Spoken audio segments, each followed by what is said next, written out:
Amados hermanos, qué bueno que estamos de nuevo aquí en esta oportunidad de estas entrevistas de nuestro ministerio Verdaderos Adoradores.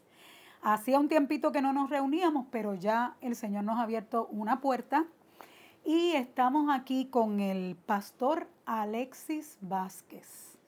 Y yo quisiera, amado pastor Alexis Saludos. Vázquez, es un placer para mí y un privilegio tenerlo aquí. El privilegio es mío. Amén.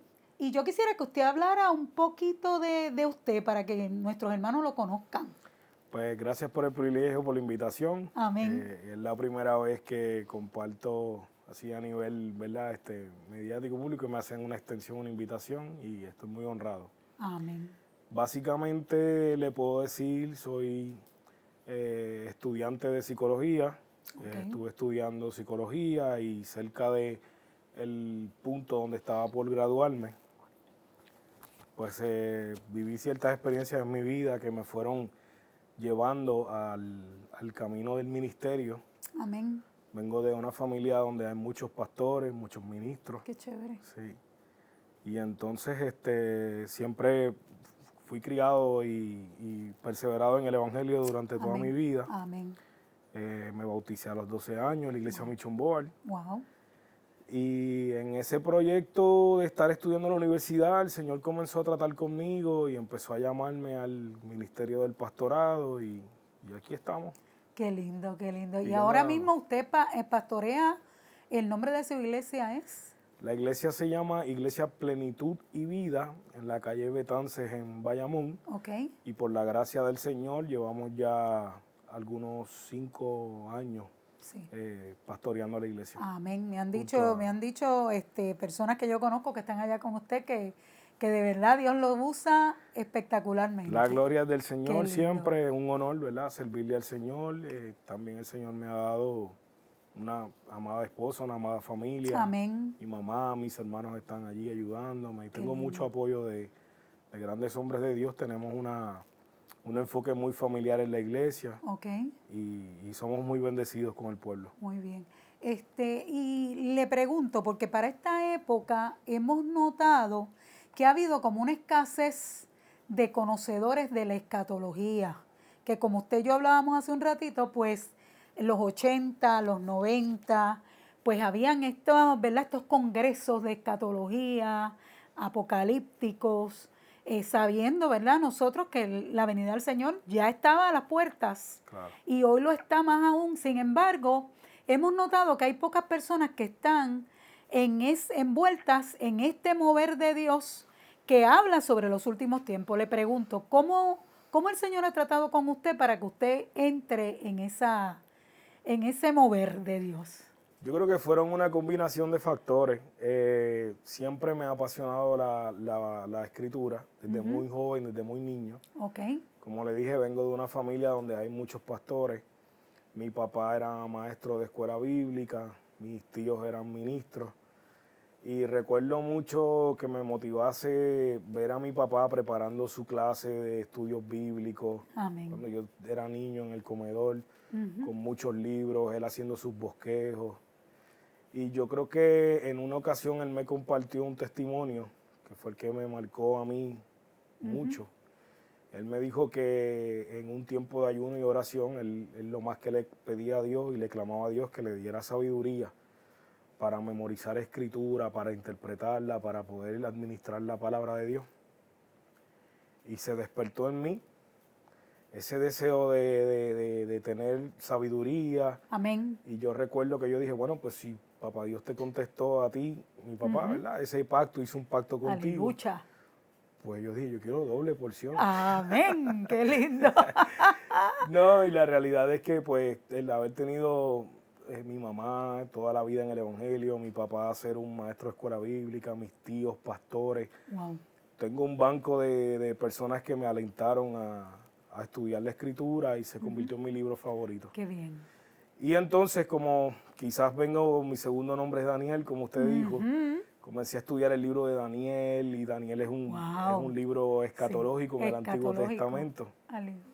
Y empecé por ahí con esa pasión de la escatología y me volví bien estudiante de eso. Muy bien, qué bueno. Pues mira, yo tengo una primera pregunta porque, como usted sabe, estamos en este tiempo donde Hamás, el 7 de octubre, atacó a Israel, ¿verdad? A Israel no le costó más remedio que atacar. Claro, Esto se ha puesto bien difícil, esta guerra, y claro. muchas personas pues están viendo que esto está relacionado con la profecía para este tiempo, ¿verdad? Le pregunto, ¿esta guerra que estamos viviendo está relacionada de alguna forma a la profecía bíblica escatológica? ¿Qué usted me tiene que decir sobre eso? Bueno, a mí me gusta mucho hablar de los escenarios escatológicos porque son varios. Ok. Cuando analizamos la escatología me gusta hacer una analogía como si fuese un reloj y como si Dios tuviese un reloj. Y ese reloj cuando lo partimos en piezas o en diferentes, ¿verdad?, composiciones, pues cada cosa apunta a una señal. Así como el reloj tiene 3 manecillas, yo diría que las 3 señales principales que Dios utiliza para dejarnos saber en qué tiempo estamos viviendo proféticamente es el escenario de la política, el gobierno, las naciones, el escenario de cómo está la sociedad viviendo, el escenario de Israel, en particular Israel como nación, Exacto. es uno de los relojes de las agujas proféticas, y la condición de la iglesia, el escenario de iglesia. Estas 3 cosas son muchos los escenarios proféticos, ¿verdad? Pero cómo están los valores, la sociedad, la familia. Exacto. Estas cosas apuntan a qué tiempo estamos viviendo. Hablando específicamente de Israel, como usted dice, siendo Israel una de las manecillas que apunta al tiempo escatológico que estamos viviendo, siempre que Israel entra en conflicto, pues nos apunta claramente a esas señales que Cristo estableció.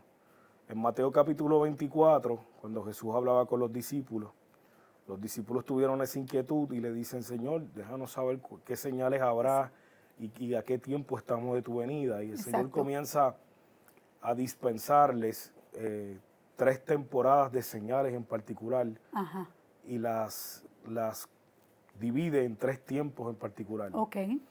Comienza a hablar acerca del primer paquete de señal y cuando termina de decir todas las señales, dice, porque esto será principio de dolores. Amén. Entonces marca un tiempo. Principio de dolores es una estación escatológica, un periodo de tiempo en donde se iban a manifestar esas señales que le anunció en Mateo 24. Muy bien.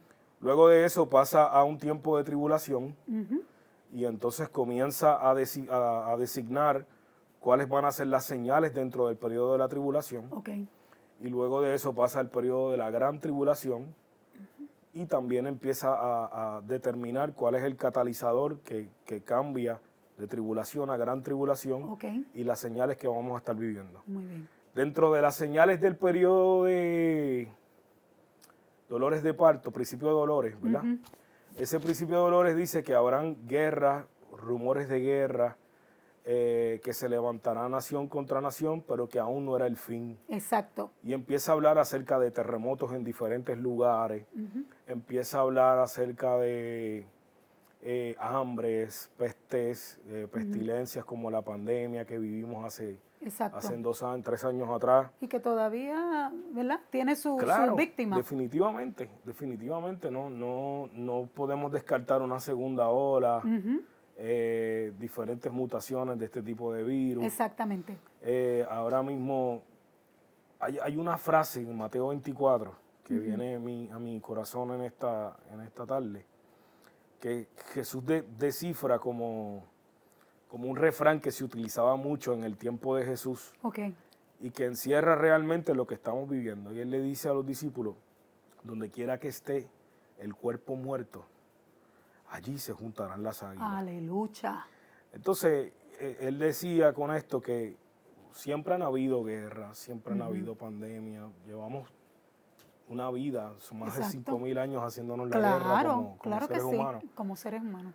Pero yo creo que nunca habíamos vivido un tiempo donde todas las cosas se estén manifestando cotidianamente en el mismo momento. A la misma vez. Estamos hablando de que en México hubo un desastre natural, un huracán. De momento. De la nada, De destrozó la nada. completamente Acapulco y ha Exactamente. hecho crisis por allá. Recientemente vimos las cosas que están pasando en los gobiernos, por ejemplo en Haití. Exacto. Porque todo el foco ahora se está centrando en lo que pasa con la guerra, pero Haití está completamente inhumanizada. Exacto. Devastado. El África, el hambre, las guerras que están habiendo, los problemas que hay en por todo el mundo. Ucrania, que eso no ha terminado. Hace poquito el terremoto que hubo en Turquía, murieron muchísimas personas. Sí. Son muchas las cosas que están todo el tiempo apuntando a que estamos en ese principio de dolores. Exactamente. Y me gusta mucho la metáfora que usó Jesús porque él habla de una mujer, ¿verdad?, en esa estación de cuando está cerca del alumbramiento y utiliza los dolores de parto, que son las contracciones. Si nos damos cuenta, pues las contracciones muy pocas veces disminuyen según se va acercando el tiempo del alumbramiento, sino que se intensifican. Exactamente. Y eso es lo que estamos viviendo, es una intensidad impresionante. Ciertamente, para responder la pregunta que usted me hace, y la guerra de Israel definitivamente nos está marcando una antesala. Una antesala de otras guerras proféticas que están descifradas en la Biblia y ciertamente nos marca un tiempo escatológico de mucha tensión. Yo creo que el Señor nos está dando avisos, avisos y más avisos de que se nos está acabando el tiempo. Y sobre todo, aunque Israel ya desde el 1947 para acá, 48 se volvió Estado, ¿verdad? Israel, yo entiendo que siempre ha sido una nación dispersada, pero un Estado como lo vemos en el tiempo moderno, ¿verdad? Claro. Pues es ahora. Pero yo le digo, ¿verdad? Desde el 48 para acá, usted sabe todas esas guerras que sucedieron en los 60, en los 40 y pico, en los 60, en los 70. Por ejemplo, esa guerra de los 6 días. Sin embargo, el mundo completo no estaba contra Israel como está ahora, ¿verdad? Claro. Hay unas ciertas, o sea, nosotros podemos entender que hay unas ciertas situaciones que están ocurriendo, ¿verdad? Con el mundo palestino también, al que nosotros no le queremos dar la espalda, lo amamos, ¿verdad? Oramos, en el mundo palestino hay mucha gente cristiana, pero, sin embargo, Israel no era tan atacado y el mundo no se vea puesto tan antisemita, porque aunque digan que no quieren ser antisemitas, en el momento que usted le desea la muerte a alguien es antisemita, ¿verdad? Claro. Y le desea que desaparezca como nación, o sea, no habría ningún espacio en el mundo para Israel como nación. Ese antisemitismo no se había dado tanto como se está dando ahora mismo. Eso es uno de los puntos bien importantes que nosotros podemos ver. ¿Qué usted podría decir sobre eso? Pues mire, ¿qué le puedo decir? La palabra de Dios es maravillosa. Vamos a empezar a hablar un poquito de la palabra de Dios. Amén, amén. La palabra de Dios tiene una estructura que a mí me maravilla, porque ciertamente el que no da por sentado que la palabra es inspirada por Dios, realmente no ha estudiado la Escritura. Exactamente. La Biblia tiene 66 libros, una colección de 66 libros y una distribución de 22 que apuntan a la revelación del Padre, 22 que apuntan a la revelación del Hijo. Exacto. Y 22 que apuntan a la revelación del Espíritu Santo.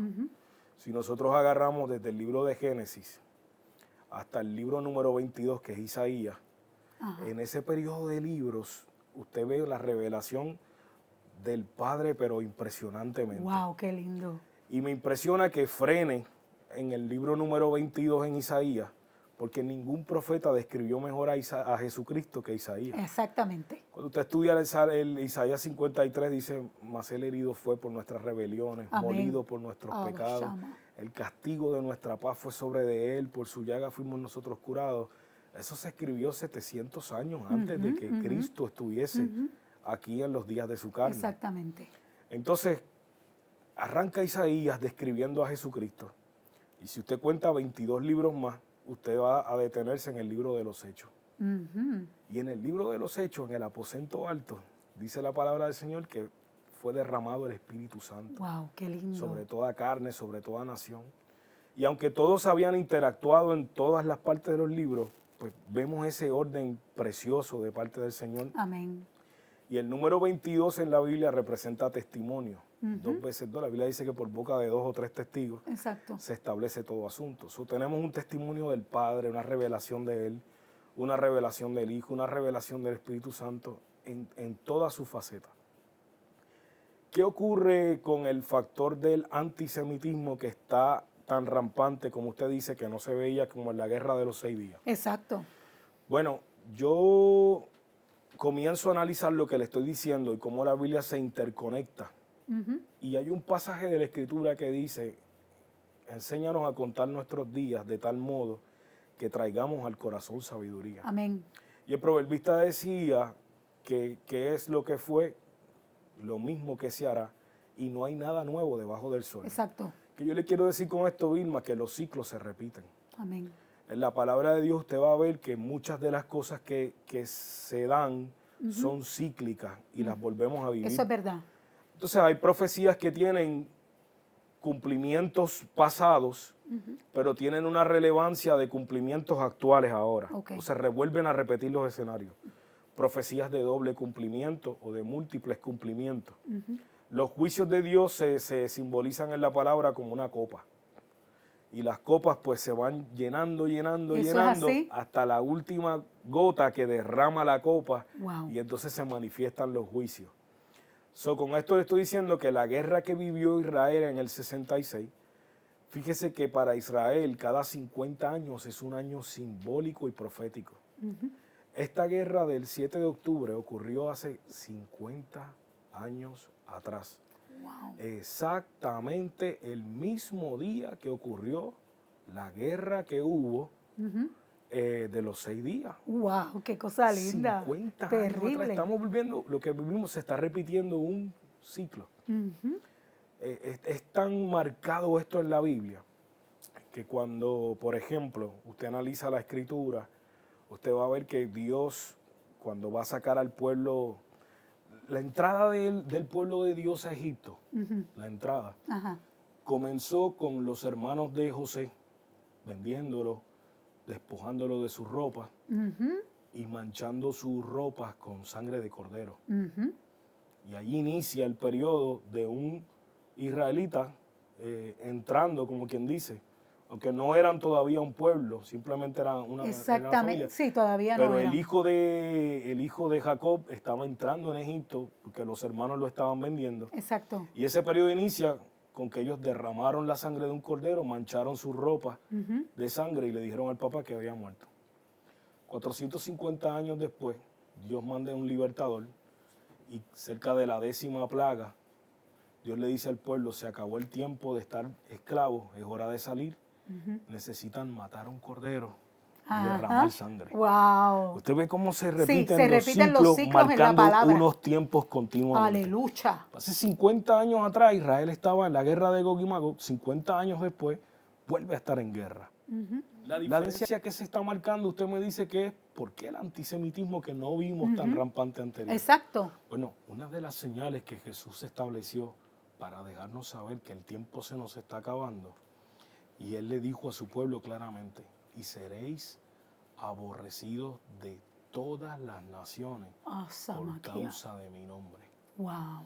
Entonces hay un espíritu que ya no nos tolera. Ya no tolera el Dios verdadero, ya no tolera la verdad de la palabra. Yo creo que el tiempo está definiendo a cada alma a que escoja su camino. Muy bien. Y se está acabando el tiempo para aquellos que están en el medio. O vamos a seguir la verdad o vamos a terminar en la mentira. No hay verdades a medias. No hay verdades a medias. Claro, y entonces eso es lo que está ocurriendo. Cada persona está eligiendo, ¿verdad? Y obviamente la propaganda de las naciones. Oh, sí. El espíritu del anticristo. Del anticristo. Que ya está, que hay que denunciarlo como Esos son espíritus. Definitivo. El espíritu del anticristo está lamentablemente operando en los gobiernos, en las naciones, en la mentalidad de las personas y nada de lo que tiene que ver con Dios o el único Dios verdadero, pues va a ser adoptado por las naciones. Por el Exacto. contrario, van a ser rechazados. Aparte de que el Islam se está convirtiendo en la religión número 1 en el mundo entero. Oh, sí, es así. Y eso tiene un cumplimiento profético también, y esto quizás no tenga todo el tiempo para explicarlo en esta sesión con usted, pero doy un pincelazo así rapidito. Ajá. Hay una profecía que se dice en Joel que en los postreros tiempos el sol se oscurecerá y la luna se convertirá en sangre. Wow. Y cuando uno lee eso primero, pues si lo interpreta de manera literal, piensa que no tiene sentido. Pero cuando uno entiende espiritualmente lo que está pasando, la adoración al sol fue escondida en una religión universal, donde se levanta la transustanciación de una hostia. Exactamente. Y empiezan a adorar al dios sol, y era bien babilónica la adoración, y fue escondida dentro de una religión universal. Y esa adoración de esa religión universal está comenzando a menguar. Sí. Específicamente hablando, ¿verdad? De esa fe que se escondió dentro del cristianismo, aparte del tiempo de Constantino, cuando vino el concilio de Nicea. Así mismo. Hubo una mezcla de la adoración al dios sol. Poco a poco, luego en los demás. Con la religión cristiana. Sí. Y entonces se volvió una institución, se volvió un gobierno mundial. Exactamente. Se volvió una iglesia que comenzó a engañar a las naciones. Religioso y político. Pues la profecía dice que en los últimos tiempos esa fe que adoraba al sol se va a oscurecer. Wow. Va a empezar a perder apogeo. Tremendo. Va a empezar a perder seguidores, va a empezar a perder poder político. Correcto. Y que se va a levantar entonces una religión y dice que la luna se convertirá en sangre. Wow. ¿Cuál es el símbolo del Islam? La luna. ¿De qué color? Roja. La luna de sangre. Wow, qué tremendo eso. Tremendo. Estamos viviendo los días en donde entonces la religión del Islam es una religión que odia a Cristo, totalmente anticristiana, totalmente antisemita, se está quedando con el mundo entero. Sí, eso es así. Eso prácticamente responde a la pregunta de que 50 años después la diferencia entre una guerra y la otra, pues esto está pasando porque nos está avisando que ya el tiempo es final. Exacto, exactamente. Estamos en y la recta una final. Cosa bien importante, ¿verdad?, que venía a mi corazón cuando usted me hablaba, es que el Señor decía, mirad que nadie os engañe, en Mateo 24. Claro. Porque vendrán muchos en mi nombre diciendo yo soy el Cristo y a muchos engañarán. No solamente religiosos, yo siempre he predicado eso, sino que el Cristo pueden ser movimientos políticos. Definitivo. ¿Verdad? Donde dicen nosotros somos el camino. Claro. Escúchenos a nosotros, porque ahora, como usted decía, hay un espíritu de anticristo, que es un espíritu que engaña, es engañador, porque el anticristo es engañador. Claro, y todos los que no se ponen en el como usted decía, usted tiene que coger un lado, una posición, o esta o la otra. Sí. Y si tú no caes en la posición correcta, vas a ser engañado. Definitivamente hay un tiempo de definirse. Exacto. Hay un tiempo que nos está marcando definirnos. Y el engaño más grande del anticristo, que entiéndase, cuando hablamos de anticristo, hablamos de un sistema de gobierno, de un sistema de religión, de un sistema económico, de un sistema legal, de un sistema que abarca todo. Exactamente social. Todo. Un sistema social, una filosofía de vida. Así mismo. Bueno, sí. El primer engaño de este anticristo es prometer una paz. Una paz que va a ser tan y tan frágil. Que ahora se necesita. Pero súper frágil. Va a ser una paz que apenas va a durar 3 años y medio. Exactamente. Cuando él comience a gobernar. Exactamente. Esa paz va a durar 3 años y medio y eventualmente para él prometer esa paz y ese escenario que él necesita de establecer la paz, antes de usted poder traer, necesitamos un mundo en caos. Necesitamos un mundo en guerra. Exacto. Necesitamos un desastre total y hacia eso vamos. Sí, la palabra es caos. Definitivo. Sí, definitivamente. Yo tengo otra pregunta para usted. La reacción de Israel a los ataques de Hamás con el propósito de desaparecer esta facción terrorista ha sido cuestionada por el mundo. por lo violenta, ¿verdad? ¿Qué opinión le merece esto a usted como hombre estudioso de los últimos acontecimientos? Esa reacción de Israel, de que quiere terminar con Hamás. Bueno, ciertamente a mí me parece que Israel fue asaltado, tomado por sorpresa. Exacto.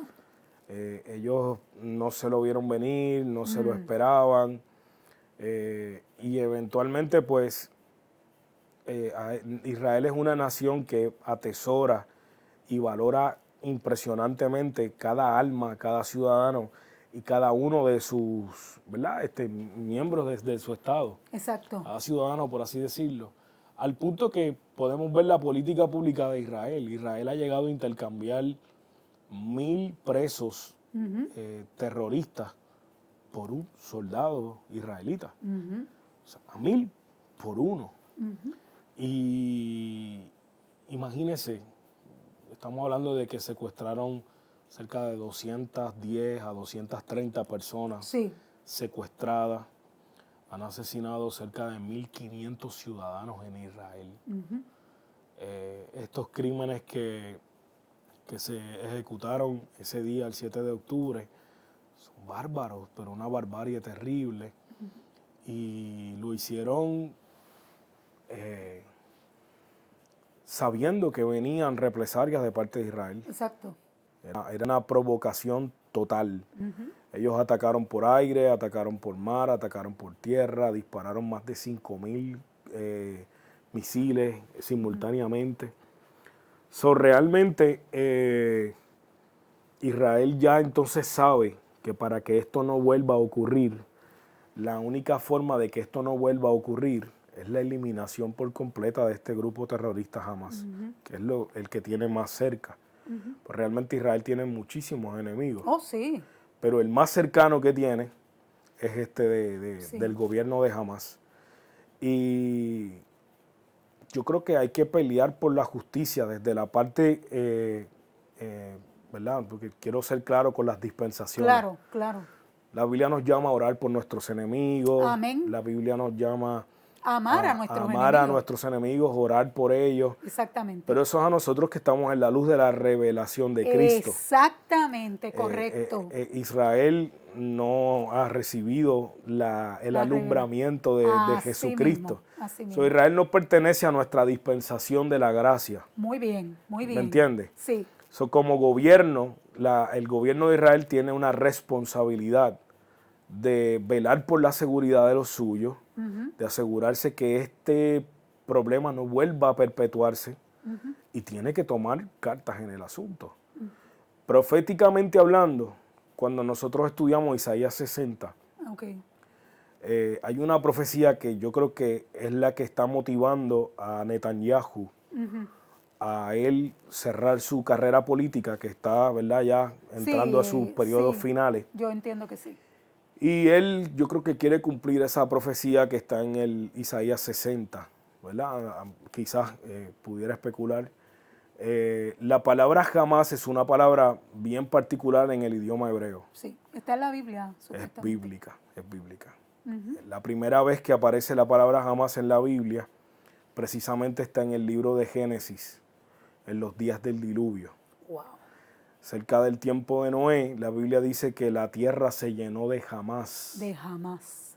Y la palabra jamás significa violencia, maldad, violencia en su máxima expresión. Y qué ironía que la palabra maldad esté descrita como jamás. Donde quiera que veamos en nuestro idioma, en la Reina Valera o en cualquier versión, la palabra violencia, tenemos que poner jamás. Si vamos a Isaías 60, déjame buscarlo por aquí. Sí. Mire lo que dice el profeta. Amén.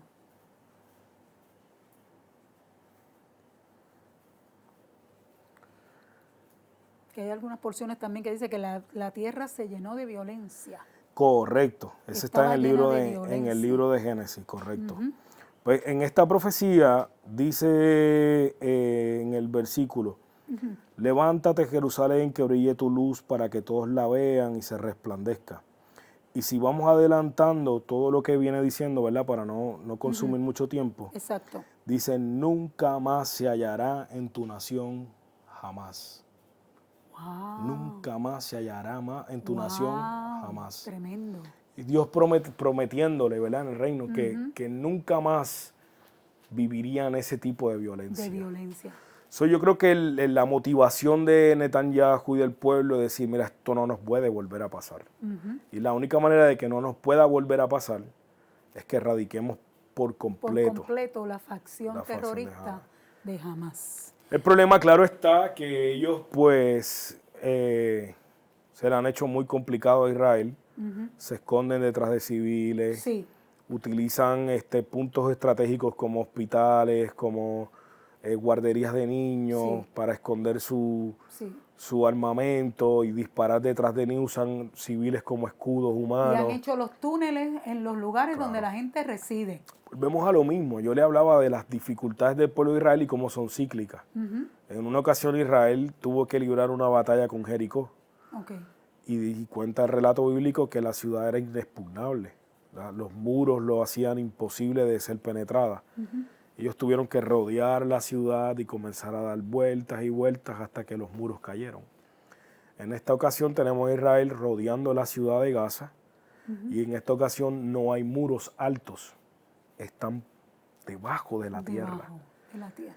Y la primera vez en Jericó los muros estaban por encima de la tierra, pero cayeron por debajo de la tierra. Cayeron por debajo de la tierra, exactamente. Y ahora pues este ejército les está peleando de manera subterránea. Yo me preguntaba, wow, ¿cómo Israel va a hacer? Porque no puede hacerle mucho daño a los túneles, pues no sabe si los rehenes están sometidos en alguno de los túneles. Eso es bien complicado para el ejército israelí. Tienen que averiguar y asegurarse que cuando van a afectar a alguno de esos túneles no estén los rehenes, no haya peligro de hacerle daño a los rehenes. Y para sorpresa mía, están utilizando el agua del mar para inundar los túneles y entonces dañar por completo las armas y los sistemas. Están inundando los canales una vez ya certifican que sus rehenes no están ahí. Con el agua del mar la están introduciendo a los túneles. Yo estaba escuchando una noticia en el día de hoy que esos túneles son una maravilla de construcción. O sea, están hechos de una manera casi perfecta. Lo que pasa es que Gaza, que se ha victimizado a nivel mundial y político y en todas las facetas, ha recibido millones y millones y millones de dólares y aportaciones de diferentes personas. Israel le ha dado electricidad. De hecho, Israel tenía como política pública recibir a los gazatíes para que trabajaran y pudieran tener comercio, porque ellos ni siquiera una economía pudieron levantar. Y a pesar de que le pasaron billones con todo ese dinero, en vez de levantar una infraestructura eléctrica, en vez de levantar una economía que pudiera ser exportadora, tienen el mar a favor de ellos. En vez de hacer muchísimas cosas para desarrollar una nación, una sociedad, ellos han utilizado cada dólar para trabajar en la milicia, en la construcción de túneles, en el armamento y en la idiosincrasia de hacerle daño a Israel. Exactamente, sí. Y en armas, me imagino. Claro. Aquí yo le tenía otra pregunta, ¿verdad?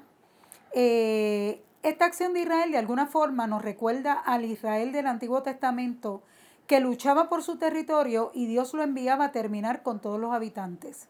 Sabemos que esa acción pasada no era para eliminar cualquier foco de idolatría, era para eliminar cualquier foco de idolatría en el pueblo escogido. ¿Cómo se compara con la situación que tenemos ahora? Bueno, básicamente es como usted dice, la realidad es que antes Israel perpetuaba la justicia de Dios acerca de las naciones que cometían pecado y ofendían a Dios. Exactamente. Pero en el actual momento que estamos viviendo, Israel como tal no es el que ataca, Israel no es el que agrede. Quien constantemente está atacando y quien constantemente está invadiendo son los enemigos de Israel. No es de ahora, eso es desde el principio. Claro, Israel tiene una política pública que yo pues la respeto y la entiendo. Ellos han dicho públicamente, nosotros, ustedes pueden tener la garantía, desde que ellos están en ese territorio, en el 48, a todos sus enemigos alrededor, que desde ese día le han hecho la guerra. Sí, desde el día 1. A todos esos enemigos le han dicho, ustedes pueden tener algo seguro. Nosotros nunca los vamos a atacar. Nunca. Pero si ustedes se atreven a atacarnos, nuestra respuesta va a ser 100 veces más. Y ha sido la política, y tiene que vivir así porque el odio por el cual está rodeado Israel, si Israel se duerme, y no solamente arrancan. Eso, yo soy profesora de historia también. Sí. Y yo he visto cómo Israel ha sido atacado, no solamente Hitler, sino España, por ejemplo, en la época de los reyes católicos, ¿verdad? Un poco antes de que viniera Cristóbal Colón acá, que se creía que es un judío converso. Pues mire, la reina Isabel sacó a los judíos, no solamente a los árabes, sacó a los judíos de España, los que no se quisieran convertir a la religión católica. O sea, han sido perseguidos siempre, ¿verdad? La razón para la persecución, eso lo podemos hablar en otro, porque eso es largo, es bien interesante. Sí. Aquí me dice, una de las preguntas, estamos terminando, dice, ¿qué libros de la Biblia hablan sobre lo que estamos viendo?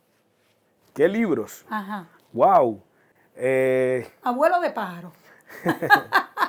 Es que son muchos, como le estaba diciendo, la Biblia, aunque está organizada, es un libro tan maravilloso que este pasaje está interconectado con para darnos evidencia y probarnos que la inspiración es divina. Exactamente. Usted puede agarrar algo de autores en esos libros, ¿verdad? Que ellos escribieron, pero fue inspirada por el Espíritu de Dios, que no se conocieron, era imposible que tuvieran algún tipo de contacto, vienen de diferentes culturas y lo que están escribiendo está completamente armonizado. Yo diría que dentro de los libros que están profetizando, hablando o aportando acerca del escenario escatológico que estamos hablando, tiene que estar el Apocalipsis, tiene que estar Daniel, están los Evangelios, profeta Zacarías, exacto, profeta Jeremías, Isaías. Hay mucho de Isaías en esto, mucho de Zacarías, mucho de Daniel, mucho de Jeremías, Joel dijo algunas cosas, pero sobre todas las cosas, para saber lo que Dios quiere hacer, hay que ver lo que Dios hizo, porque la Biblia dice que Él no es el mismo ayer, hoy y siempre. Exacto. Y vamos a ver el carácter de Dios reflejado a través de los tiempos. Exacto. Yo le diría que en todas las porciones de la Biblia, en todas, absolutamente en todo y en cada libro, nosotros podemos mirar eso que estamos leyendo con un lente escatológico. Cada cosa. Usted se puede acercar al Génesis y encontrar las experiencias de los patriarcas y ver esa experiencia de los patriarcas con lente escatológico. Exactamente. Si vemos, por ejemplo, la salida del Israel del Antiguo Testamento de Egipto, ahí hay un tipo profético de la salida de la iglesia del Egipto espiritual de nosotros, que es este mundo. Exactamente. Entonces, cuando usted me dice qué libro en particular, yo le diría que la Biblia entera puede ser cosmovista con un lente profético, escatológico. Muy bien. Espectacular, de verdad. Yo quiero, antes de hacerle la última pregunta, yo quiero tomar un punto porque nosotros como iglesia, ¿verdad? Como usted bien dice, nosotros no somos, Israel no es la iglesia. Israel todavía no ha tenido una revelación sobre quién es Cristo, ¿verdad? Sus ojos están vedados. Pero nosotros sí sabemos, nosotros también tenemos responsabilidad con estos pueblos, tanto los pueblos ¿verdad? Árabes, como el pueblo palestino. Nosotros también tenemos una responsabilidad de orar por ellos, porque dentro de ese pueblo hay iglesia. Definitivo. Hay iglesia, ¿verdad? De hecho, aunque como usted dice y recalca que hay iglesia, que oramos por ellos. Exacto. Hay civiles, hay niños, hay inocentes. Exacto. Hay enemigos por los que orar. Exactamente. Como iglesia tenemos que estar orando por nuestros enemigos, porque suelten las almas. Exacto. Yo le pido al Señor, de corazón que estos enemigos dejen ir a esos rehenes. Israel está diciendo, miren, yo les negocio el alto al fuego si ustedes sueltan a los rehenes. Entonces, todo el mundo está diciendo, ay, qué abusador Israel, ¿por qué no hace un alto al fuego? Pues tienen a las personas secuestradas todavía. ¿Por qué ese mismo pedido no le decimos a los líderes de Hamás, suelten por amor a sus ciudadanos, por amor a sus civiles, por amor a los suyos, suelten a los rehenes para que ustedes vean cómo hay un alto al fuego? Pero no, ellos consideran, de hecho el Corán ve hasta un acto divino, el que se agreda a un judío, se violente a un israelita, ellos ven el morir por una causa de exterminación de los judíos como algo sublime. Exacto. Lamentablemente. Lamentablemente. Como última pregunta, muchos están diciendo que esta es la guerra de Gog y Magog porque estamos viendo alineándose no los planetas, sino, ¿verdad?, los diferentes grupos en la política internacional y pueblos, y estamos viendo a China alineándose con Rusia, con Irán, ¿verdad?, que esos son los grandes enemigos de Turquía, los grandes enemigos de Israel, que están ya en la profecía bíblica. Claro. Como también estamos viendo alinearse Estados Unidos con, ¿verdad?, con Inglaterra, incluso Francia, posiblemente a favor de Israel. Aunque Francia está media rara últimamente, pero, ¿verdad?, usualmente han sido los que se han alineado a favor de la derecha. Claro. Le pregunto, ¿usted cree que, como dicen algunos, que esta es la guerra de Gog y Magog porque ya se están alineando esos pueblos a favor y en contra de Israel? No, todavía no. Yo no creo que sea la guerra todavía de Gog y Magog.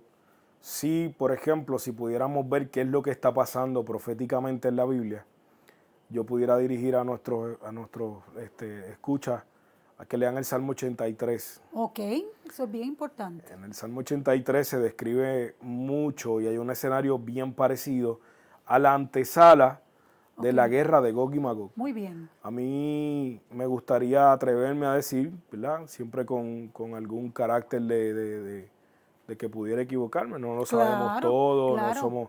No todo se nos es revelado. Claro, en esto pues hay un trabajo que hay que ser bien juicioso, pero sí me atrevería a decir, por lo que he estudiado, por el conocimiento que he adquirido y por la revelación que el Señor me ha permitido, que esta es la antesala o una de las antesalas de la guerra de Gog y Magog. Muy bien. ¿Por qué específicamente? Bueno, porque primero para que la guerra de Gog y Magog sea esta, tiene que estar Rusia en guerra con Israel.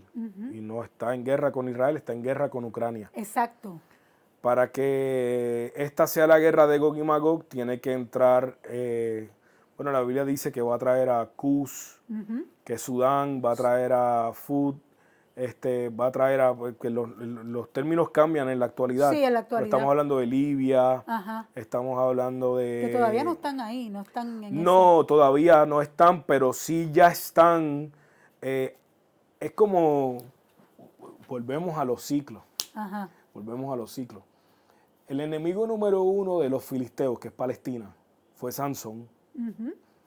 Y en una ocasión Sansón fue secuestrado por los filisteos y hurtado al territorio de Palestina. Y fue utilizado como un rehén por los palestinos para burlarse, para abusarlo, para torturarlo. No sé si usted recuerda, arrancaron los ojos, Sí. le cortaron el cabello. Y eran los filisteos, que es lo mismo que es Gaza, los palestinos de hoy. Y en esa guerra que hubo, Sansón logró acabar con muchísimos de los principales líderes de los filisteos en aquel entonces y destabilizar la vida civil en Palestina, Sí. con una muerte de muchísimos más. Exactamente. Entonces ahora tenemos secuestrados de nuevo en Gaza, muchos israelitas, y esto ha provocado que Israel desestabilice por completo el gobierno que hay en Gaza, terrorista. Y en ese escenario de repetición, yo estoy seguro que ellos van a lograr sacar al gobierno de Hamás para siempre de Gaza, y eso va a despertar, y eso es lo que va a provocar que Rusia, que Turquía, que el Líbano, entiendo. que Persia particularmente, que es el enemigo Que acérrimo Irán. número Irán, correcto, se levante en contra de Israel y decidan invadir a Israel. Okay. Proféticamente hablando, esa guerra de Gog y Magog tiene dos cumplimientos distintos, tiene varias etapas. Ajá. Es como cuando hablan de la segunda venida del Señor, usted sabe que tiene también dos etapas. Una cosa es el rapto, y otra cosa es la segunda venida. Segunda venida. Pues esta guerra de Gog y Magog hay un escenario que es en la tierra y hay un escenario que es más adelante, que es profético también. Pero en la primera parte de ese escenario, Israel es rodeada por completo y esa guerra se profetiza que va a haber mucho derramamiento de sangre. Esa guerra es muy posible que termine en una catástrofe nuclear, que entonces ese caos sea el caldo de cultivo para el surgimiento del anticristo. Wow. So, es probable que antes o durante el periodo de esa guerra es probable que la iglesia se arrebata. ¿Usted cree que estamos bien cerquita del arrebatamiento? Bueno, mire, la Biblia dice el día y la hora, nadie lo sabe. Exactamente. Yo no creo en poner una fecha en específico. No. Pero la Biblia bendice y dice, bienaventurados los que leen, guardan y velan las palabras de este libro, Amén. Apocalipsis. Apocalipsis. En el capítulo 1, me parece que por el versículo Así 19 es. por ahí. Dice, bienaventurados los que leen, guardan y velan las palabras de este libro. El día y la hora no, pero el Señor tuvo el interés de que nos mantuviésemos velando a la expectativa, en alerta, tratando de descifrar los tiempos. Y nos da unas señales, unas señales. Pero aquí voy, vamos a jugar con los términos bíblicos. Quizás el día y la hora no, pero quién sabe si pudiéramos identificar el mes o la temporada. ¡Wow! Fíjense que hay una promesa. Dios le dice a Apocalipsis capítulo 2 a la iglesia, arrepiéntete y corrígete y vela, porque si no te arrepientes, no sabrás el día que vendré por ti. Y si sí me arrepiento, ¿será que sí podremos saber? Nosotros tendremos el conocimiento de que estamos en el tiempo. ¿Habrá una revelación de la cercanía? Yo creo que sí. Sí. La Biblia dice en el libro de Amós, en el capítulo 3, que Dios no hará nada sin que antes se lo revele a sus siervos los profetas. So, yo creo que cuando... El día y la hora no lo sabemos, pero sabemos el tiempo en el que estamos, que es profético. Exactamente. Que es completamente profético. Sí, si comenzamos a ver el cumplimiento profético de las fiestas de Jesús y el tiempo en que Jesús las cumplió, son 7 fiestas que el Mesías tiene que cumplir. Y ya el Mesías ha cumplido 4 de ellas. Wow. Y las 4 que ha cumplido han sido en el periodo del calendario específico de Israel. Y conociendo bien a mi Señor, no creo que las próximas 3 fiestas sean fuera de ese periodo de tiempo. Exacto. La fiesta que falta por cumplir es la fiesta de las trompetas, que es el arrebatamiento de la iglesia. Amén. Que se dice en el capítulo 4 que se tocará la trompeta. Exactamente. Esa fiesta Cristo la tiene que cumplir con el arrebatamiento de la iglesia. Con el arrebatamiento de la iglesia. Si las 4 anteriores las cumplió en la fecha en particular en que se tenía que celebrar la fiesta, hay una probabilidad muy grande de que el rapto tenga que ser cumplido cerca de la fecha de la celebración y del tiempo de las trompetas. Aquí lo impresionante es que dentro de esa celebración de la fiesta de las trompetas hay un día que se celebra que dice que es el día que nadie sabe. ¡Wow! ¡Qué cosa hermosa! Entonces, los calendarios... El día no lo sabemos. No, pero entonces la temporada de la fiesta sabemos que es entre principios de septiembre, finales de octubre. Un tiempo bien profético. Wow. Si usted saca cálculo, la mayoría de estos desastres, de estas señales y cumplimientos son entre septiembre y octubre. Israel entra en guerra, Comienzan, por ejemplo, los azotes en el mundo, Tremendo. los huracanes, María nos azotó en un septiembre 21, y todo pasa en este periodo de tiempo. Este periodo es bien difícil, sí. Claro. Yo no estoy aseverando esto, No, claro, no pero podemos. estamos haciendo lo que la Biblia dice. Bueno, la palabra Velar, estar claro. pendiente. Mi consejo para todo el que me escucha y me sigue es que hay que estar preparándonos como si la venida llegara en 1000 años. Exactamente. Pero hay que estar como si viniera mañana. Como si viniera ahora mismo. Exactamente. Exactamente. Y que la palabra lo dice, Radical. ¿verdad? Que nosotros miremos a la higuera.